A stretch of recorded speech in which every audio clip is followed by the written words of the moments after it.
क्या आपने कभी सोचा है कि जिस युग में हम आज जी रहे हैं, उसका अंत कब होगा?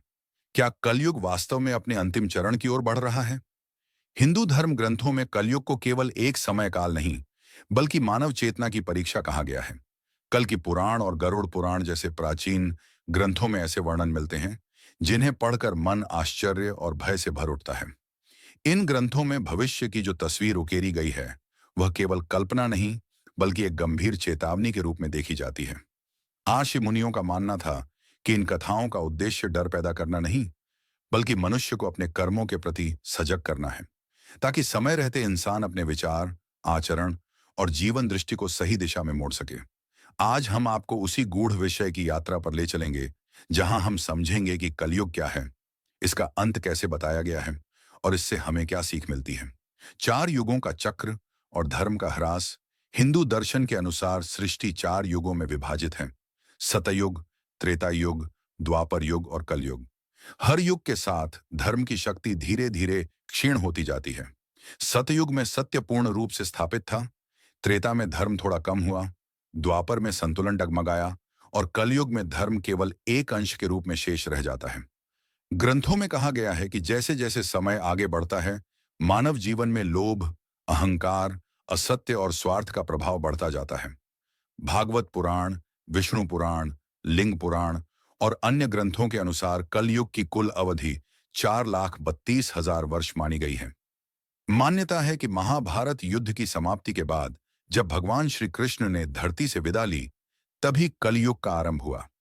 आज के समय में लगभग 5,000 वर्ष बीत चुके हैं और अभी भी कलयुग के लगभग 4,27,000 वर्ष शेष बताए जाते हैं। इसका अर्थ यह नहीं कि अंत निकट नहीं है, बल्कि यह संकेत है कि लक्षण पहले ही प्रकट हो चुके हैं। महाभारत के युद्ध के पश्चात जब धर्मराज युधिष्ठिर हस्तिनापुर के सिंहासन पर विराजमान हुए, तब उनका मन शांत नहीं था। चारों ओर विजय थी, पर उनके हृदय में भविष्य को लेकर गहरी चिंता थी। द्वापर युग का अंत हो चुका था और कलयुग की छाया धीरे धीरे धरती पर उतर रही थी। युधिष्ठिर सोच रहे थे, आने वाले समय में मनुष्य कैसा होगा? क्या लोग धर्म और अधर्म में अंतर समझ पाएंगे, या फिर मोह और स्वार्थ के जाल में फंस जाएंगे?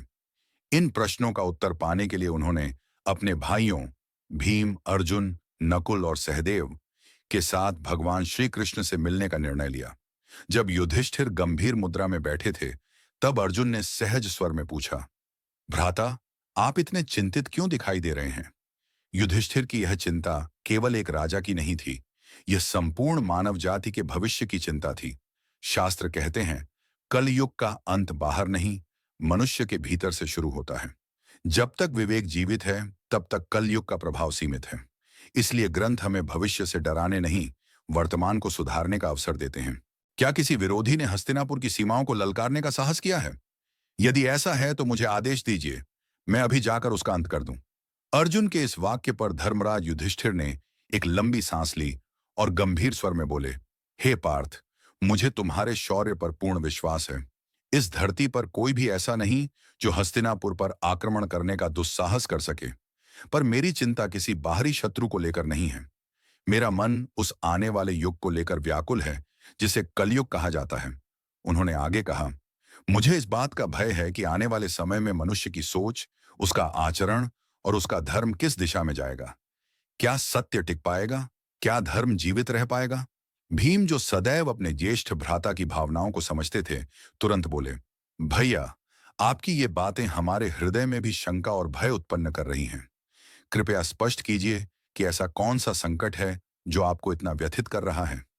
युधिष्ठिर ने गंभीर दृष्टि से सबकी ओर देखा और बोले, हे भीम, तुम ठीक कहते हो।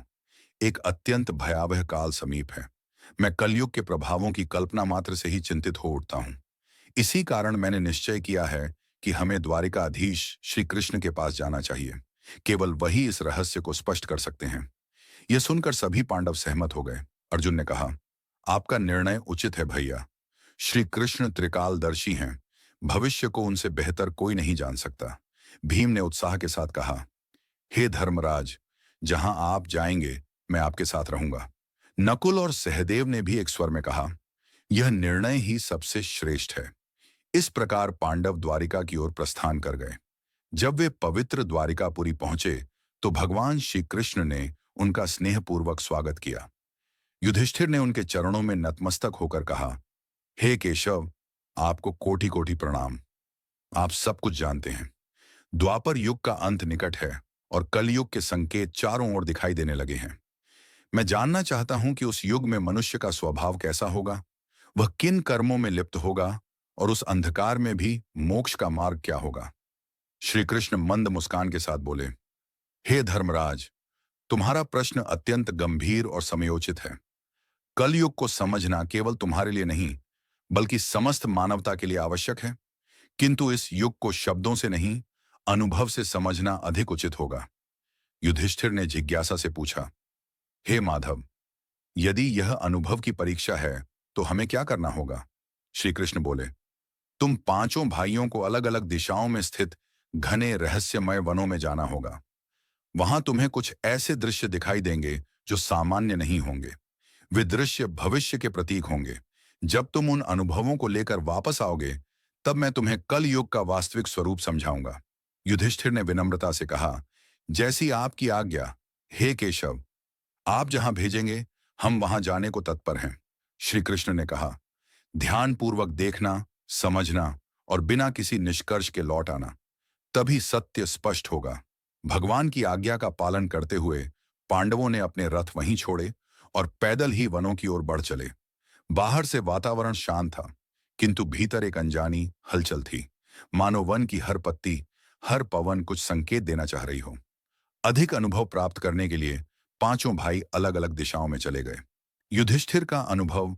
युधिष्ठिर जब एक घने और अंधकार से भरे वन में पहुंचे, तो उनके सामने एक ऐसा दृश्य प्रकट हुआ जिसने उनके मन को विचलित कर दिया। वन की गहराइयों में उस दिन कुछ ऐसा घटित हुआ जिसने पांडवों के मन में अनेक प्रश्न जगा दिए। युधिष्ठिर का दर्शन। युधिष्ठिर एक खुले मैदान से गुजर रहे थे। तभी उनकी दृष्टि एक विचित्र प्राणी पर पड़ी। वह एक अत्यंत विशाल हाथी था, किंतु सामान्य नहीं। उसकी दो सूंडें थीं। उन सूंडों से वह बड़े बड़े पेड़ों को जड़ से उखाड़कर ऐसे फेंक रहा था मानो वे तिनके हों। उसकी अपार शक्ति देखकर युधिष्ठिर स्तब्ध रह गए। उनके मन में एक ही प्रश्न उठ रहा था, प्रकृति ऐसा संकेत क्यों दे रही है। अर्जुन का अनुभव। दूसरी ओर अर्जुन एक शांत मनोहारी जंगल में पहुंचे। चारों ओर हरियाली थी।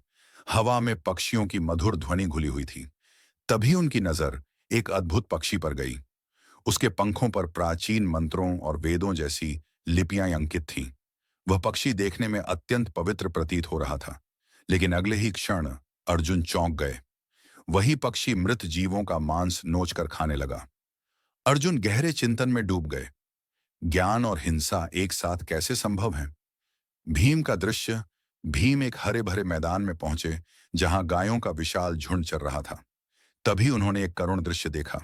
एक गाय ने अभी अभी बछड़े को जन्म दिया था और वह उसे प्रेम में बार बार चाट रही थी, परंतु उसका यह अत्यधिक स्नेह पीड़ा में बदल गया। बछड़ा घायल हो चुका था। यह दृश्य देखकर भीम का हृदय भारी हो गया। क्या अति प्रेम भी विनाश का कारण बन सकता है। यह प्रश्न उनके मन में गूंज उठा। सहदेव की अनुभूति। सहदेव एक शांत जलाशय के समीप पहुंचे। वहां 7 कुएं एक सीधी रेखा में बने थे। 6 कुओं में जल छलक रहा था, लेकिन बीच का कुआं, जो सबसे गहरा था, पूरी तरह सूखा पड़ा था। यह असंतुलन सहदेव को विचलित कर गया। जिसमें सबसे अधिक समाने की क्षमता थी, वही खाली क्यों है। यह रहस्य उन्हें भीतर तक सोचने पर मजबूर कर रहा था। नकुल का दर्शन। नकुल पर्वतीय क्षेत्र में विचरण कर रहे थे। ऊंचे पहाड़ों और घने वृक्षों का सौंदर्य मन को आनंद दे रहा था। तभी उन्होंने देखा कि पहाड़ से एक विशाल चट्टान लुढ़कती हुई नीचे आ रही है। वह रास्ते में आने वाले बड़े बड़े वृक्षों को नष्ट करती चली जा रही थी। लेकिन जैसे ही वह एक नन्हे से पौधे के पास पहुंची, अचानक वहीं थम गई। नकुल विस्मय में पड़ गए। क्या कोमलता में भी कोई ऐसी शक्ति होती है जो विशाल बल को रोक सके। श्री कृष्ण द्वारा अर्थ का उद्घाटन संध्या होते ही सभी पांडव अपने अपने अनुभव लेकर श्री कृष्ण के पास पहुंचे और एक एक करके अपने दर्शन सुनाए। युधिष्ठिर के अनुभव पर श्री कृष्ण ने कहा, कलयुग में सत्ता संभालने वाले लोग दोहरा चरित्र अपनाएंगे। बाहर से धर्म और न्याय का मुखौटा होगा, लेकिन भीतर केवल स्वार्थ और छल। वे हर दिशा से अपना लाभ ही साधेंगे। अर्जुन के दर्शन पर श्री कृष्ण बोले, आने वाले समय में बहुत से लोग स्वयं को विद्वान और धर्मज कहेंगे। उनके पास शास्त्रों का ज्ञान होगा, पर आचरण शून्य होगा। धर्म केवल दिखावे और व्यापार का साधन बन जाएगा। भीम के दृश्य पर श्री कृष्ण ने कहा, अति स्नेह भी बंधन बन जाता है। माता पिता का अत्यधिक संरक्षण बच्चों की शक्ति और स्वतंत्रता को क्षीण कर देगा। प्रेम जब संतुलन खो दे तो वही पीड़ा बन जाता है। सहदेव के कुओं पर श्री कृष्ण ने उत्तर दिया, कलयुग में बाहरी वैभव बढ़ेगा, लेकिन भीतर संवेदना सूख जाएगी। लोग धन से भरे होंगे, पर करुणा से खाली। पड़ोसी का दुख भी उन्हें विचलित नहीं करेगा। यह कथा केवल दर्शन नहीं, चेतावनी है। कलयुग बाहर से चमकदार होगा, लेकिन भीतर से खोखला। और जो इन संकेतों को समझ ले, वही वास्तव में जागृत कहलाएगा। नकुल का दर्शन। नकुल ने अपने अनुभव का वर्णन करते हुए कहा, हे प्रभु, मैंने स्वप्न में देखा कि एक विशाल चट्टान पर्वत से टूटकर नीचे की ओर लुढ़क रही है। उसके रास्ते में आने वाले विशाल वृक्ष जड़ से उखड़ते जा रहे थे। ऐसा प्रतीत हो रहा था कि कोई भी शक्ति उसे रोक नहीं सकती। परंतु तभी एक छोटा सा कोमल पौधा उसके सामने आ गया, और आश्चर्यजनक रूप से वही पौधा उस विशाल शिला की गति को थाम लेता है। नकुल की बात सुनकर श्री कृष्ण ने गंभीर स्वर में कहा, हे नकुल, यह दृश्य आने वाले कलयुग का गूढ़ संकेत है। उस युग में धन, बल, अधिकार और सत्ता चाहे जितनी भी प्रबल क्यों न हो, वे किसी को विनाश से नहीं बचा पाएंगी। किंतु जो मनुष्य सच्चे हृदय से ईश्वर का स्मरण करेगा और भक्ति के मार्ग पर अडिग रहेगा, वह उस छोटे से पौधे के समान होगा जो असंभव को भी रोक सकता है। कलयुग में केवल भक्ति ही मानव का वास्तविक आश्रय बनेगी। यहीं यह प्रसंग पूर्ण होता है।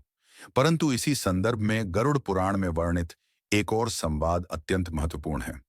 गरुड़ और भगवान विष्णु का संवाद। गरुड़ जी ने भगवान विष्णु से प्रश्न किया, हे नारायण, सृष्टि के 4 युगों सतयुग, त्रेता, द्वापर और कलयुग में कलयुग को सबसे अधिक अंधकारमय क्यों कहा गया है? इसके अंतिम चरण के क्या लक्षण होंगे और इसका अंत किस प्रकार होगा? भगवान विष्णु ने उत्तर दिया, हे गरुड़, कलयुग वह समय होगा जब अधर्म, स्वार्थ और पाप समाज पर पूर्ण रूप से हावी हो जाएंगे। जब यह युग अपने अंत की ओर बढ़ेगा, तब कुछ विशिष्ट चिन्ह प्रकट होंगे जो सृष्टि के पतन की घोषणा करेंगे। उन संकेतों में से 5 अत्यंत प्रमुख होंगे। अब मैं तुम्हें उनमें से कुछ के विषय में बताता हूं। पहला संकेत, मानव जीवन का तीव्र क्षय।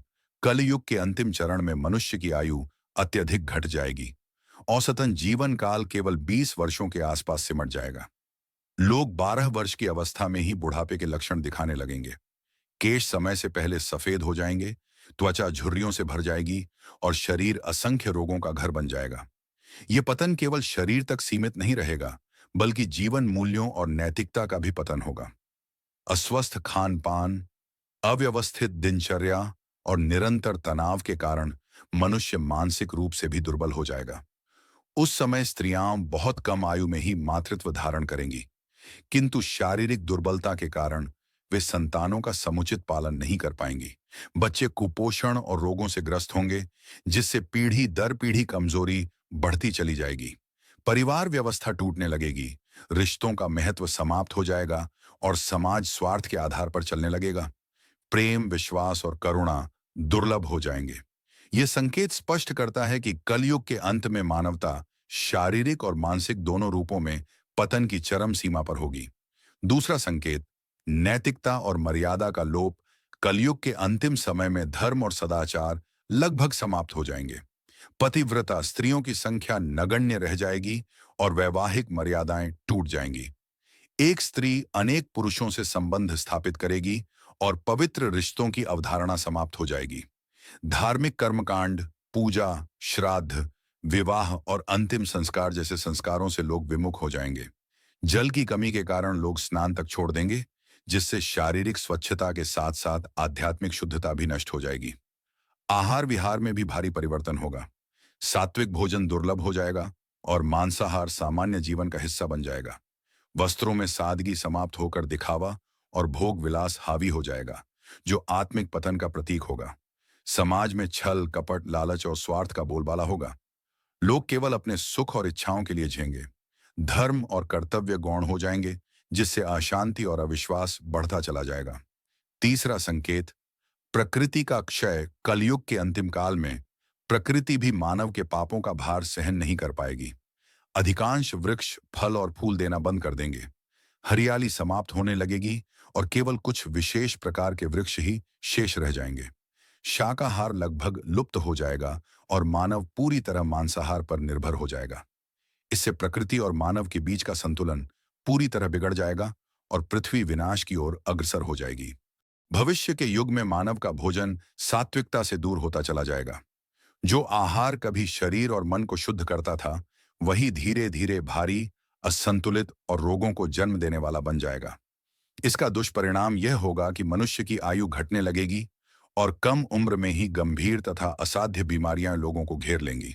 जिस गाय को एक समय माता के समान सम्मान प्राप्त था, उसका स्थान समाज में केवल एक उपयोग की वस्तु बनकर रह जाएगा। लोग उसे करुणा और श्रद्धा की दृष्टि से नहीं, बल्कि लाभ, उत्पादन और उपभोग के साधन के रूप में देखने लगेंगे। यह परिवर्तन मानव की उस मानसिकता को दर्शाता है जिसमें प्रकृति के प्रति संवेदनशीलता समाप्त हो चुकी है। वनों की निरंतर कटाई, वायु और जल प्रदूषण तथा प्राकृतिक संसाधनों का असीमित शोषण पृथ्वी के संतुलन को पूरी तरह बिगाड़ देगा। वृक्ष फल देना बंद कर देंगे, मौसम अपना स्वभाव खो देगा और जलवायु में भयावह परिवर्तन दिखाई देने लगेंगे। परिणाम स्वरूप समाज में अन्न और जल की भयानक कमी उत्पन्न होगी। भूख और कुपोषण आम समस्या बन जाएंगे। आने वाली पीढ़ियां शारीरिक और मानसिक रूप से कमजोर होती चली जाएंगी। यह परिस्थिति हमें चेतावनी देती है कि यदि आज भी प्रकृति का सम्मान नहीं किया गया, तो मानव अस्तित्व स्वयं संकट में पड़ जाएगा। इसके बाद कल युग का एक और गहरा संकेत प्रकट होगा, वर्षा का लुप्त हो जाना। धरती पर पानी की बूंदें दुर्लभ हो जाएंगी। खेत सूख जाएंगे और खेती लगभग समाप्ति की ओर बढ़ जाएगी। जो थोड़ा बहुत अन्न उगेगा, उसमें स्वाद, रस और पोषण का अभाव होगा। फल फीके और बेजान हो जाएंगे। लोग भोजन और जल की एक एक बूंद के लिए संघर्ष करेंगे। उस समय केवल बकरियों का दूध ही जीवन का सहारा बनेगा, जो यह दर्शाएगा कि प्राकृतिक संसाधन कितनी भयावह स्थिति में पहुंच चुके हैं। यह संकट केवल पर्यावरणीय नहीं, बल्कि सामाजिक और आर्थिक ढांचे को भी तोड़ देगा। भूखमरी, अशांति और हिंसा समाज में फैल जाएगी। कृषि कार्य ठप हो जाएंगे और जीवन की मूलभूत आवश्यकताएं दुर्लभ हो जाएंगी। यह सब मानव की ही लापरवाही और प्रकृति के साथ किए गए अन्याय का परिणाम होगा। गरुड़ पुराण इस कथा के माध्यम से हमें यह स्मरण कराता है कि प्रकृति की रक्षा, संयमित जीवन और धर्म का पालन ही मानवता को विनाश से बचा सकता है। इसी संदेश के साथ भगवान विष्णु और गरुड़ जी के संवाद का यह अध्याय पूर्ण होता है। अब बात करते हैं कलयुग के अंतिम और सबसे भयावह चरण की। उस समय आकाश में एक नहीं, बल्कि 7 सूर्य प्रकट होंगे। भगवान विष्णु स्वयं सूर्य की अग्निमय ऊर्जा में स्थित होकर पृथ्वी का समस्त जल सोख लेंगे। उन 7 सूर्यों की तीव्र तपन से नदियां, समुद्र, झीलें और तालाब सब सूख जाएंगे। धरती पर जीवन का कोई भी चिन्ह शेष नहीं रहेगा। वृक्ष, जीव जंतु और पर्वत तक उस असहनीय ताप में जलकर राख हो जाएंगे। चारों ओर केवल जलती हुई धूल और धुएं का साम्राज्य होगा। इसके पश्चात भगवान विष्णु रुद्र स्वरूप धारण करेंगे और ऐसे प्रलयंकारी मेघों की रचना करेंगे जो 100 वर्षों तक निरंतर वर्षा करेंगे। यह साधारण वर्षा नहीं होगी, उसकी हर बूंद विनाश की शक्ति से युक्त होगी। लगातार गिरते जल से पूरी पृथ्वी जलमग्न हो जाएगी। पर्वत समुद्र में समा जाएंगे और जो भी शेष बचेगा वह लहरों में विलीन हो जाएगा। यह संपूर्ण सृष्टि के अंत का क्षण होगा, एक ऐसा अंत जो नए आरंभ की भूमिका बनेगा। जब अधर्म, स्वार्थ और पाप अपनी चरम सीमा पर पहुंच जाते हैं, तब यह प्रलय अपरिहार्य बन जाती है। पर यह विनाश केवल समाप्ति नहीं, बल्कि शुद्धिकरण की प्रक्रिया है। भगवान विष्णु गरुड़ जी से कहते हैं, यह अंत एक नई प्रभात का संकेत है। जब वर्तमान सृष्टि नष्ट होगी, तब परमात्मा एक नई, पवित्र और धर्ममय सृष्टि की रचना करेंगे। उस नव सृष्टि में केवल वही प्राणी स्थान पाएंगे जिन्होंने सत्य, धर्म और करुणा का मार्ग अपनाया होगा। यह दिव्य संदेश हमें सिखाता है कि परिस्थितियां चाहे कितनी भी कठिन क्यों ना हों, सत्य और धर्म का मार्ग कभी नहीं छोड़ना चाहिए, क्योंकि प्रलय के अंधकार के बाद आने वाली नई सृष्टि में वही दीपक बनता है। तो मित्रों, यह थी कलयुग के अंत से जुड़ी रहस्यमयी और चेतावनी से भरी दिव्य भविष्यवाणी। यदि आपको यह कथा ज्ञानवर्धक लगी हो तो इसे पसंद कीजिए, अपने प्रियजनों के साथ साझा कीजिए और ऐसे ही धार्मिक व रहस्यमय विषयों के लिए हमारे चैनल को सब्सक्राइब करना न भूलें। और यदि आप भी ईश्वर में अटूट विश्वास रखते हैं तो कमेंट बॉक्स में श्रद्धा के साथ लिखिए, जय श्री कृष्ण।